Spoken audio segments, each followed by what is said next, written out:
Atao androany zany a eto amin'ny fitoerana ISPM dia fampisehoana ho an'ny olona rehetrarehetra ny voka-pikarohan'ny mpianatra izay notanterahina mandritra ny taona 2014-2015 io zany. Maro karazana izy ireo izay miisa eo amin'ny 700 eo zany ny projet na trano heva asehon'ny mpianatra izay mizara ho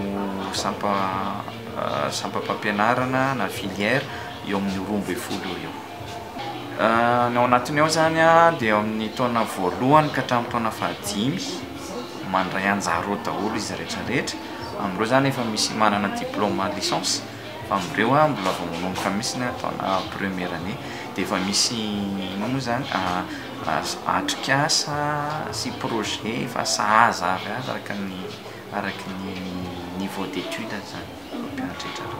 Fomba fanaon'ny SPM mihitsy ny fanaovana porte ouverte stala amin'izao dia ny voalohany indrindra ampirisihana ny mpianatra haneho ny zava-bitany mandritra ny taona anankiray izay. Faharoa ampirisihana azy koa hikaroka indrindraindrindra satria eo le taranja ianarany samy manana ny tsirairay avy ny mpianatra rehetrarehetra ireo, ny kilasy tsirairay avy, fa fampiarana an'ireo taranja mifamatotra ireo mba ho zavatra ho mivaingana amin'ny fiainana aloha, satria izy manao ilay fikarohany dia ampisehoana ho amin'ny olona rehetrarehetra koa izay rehetra mety ho zava-bitany ao anatin'ilay fikarohana. Misy 12 izy zany fa mizara ho département anankiefatra.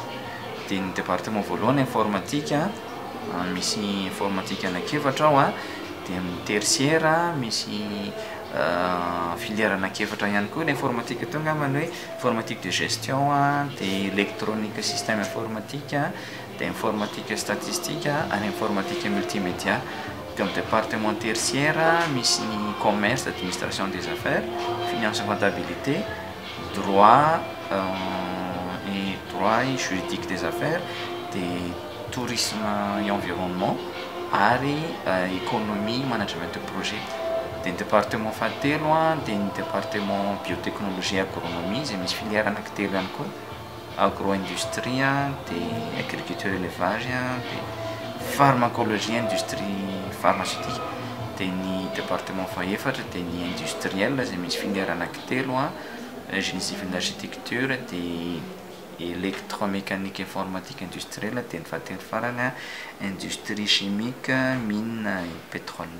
Izay indrindra no namoronana an'ireo sampam-pianarana ireo zany, dia sampam-pianarana ilain'ny tontolo indrindraindrindra eto amintsika zany ao anatin'ny fampivoarana, dia mba tsy hahaverin'ny ankizy indrindraindrindra sy mba ho entina ihany koa fampivoaran'ny firenena zany. Dia ny antony iray lehibe koa mba tsy hananasa ilay ankizy ary zao fampisehoana izao mba ahafahan'ny ankizy koa manana an'ilay toetsaina mikarokaroka, ny esprit créativité sy esprit d'initiative, mba tsy ho very izy raha ohatra ka hanao ny orinasa no azo manokana.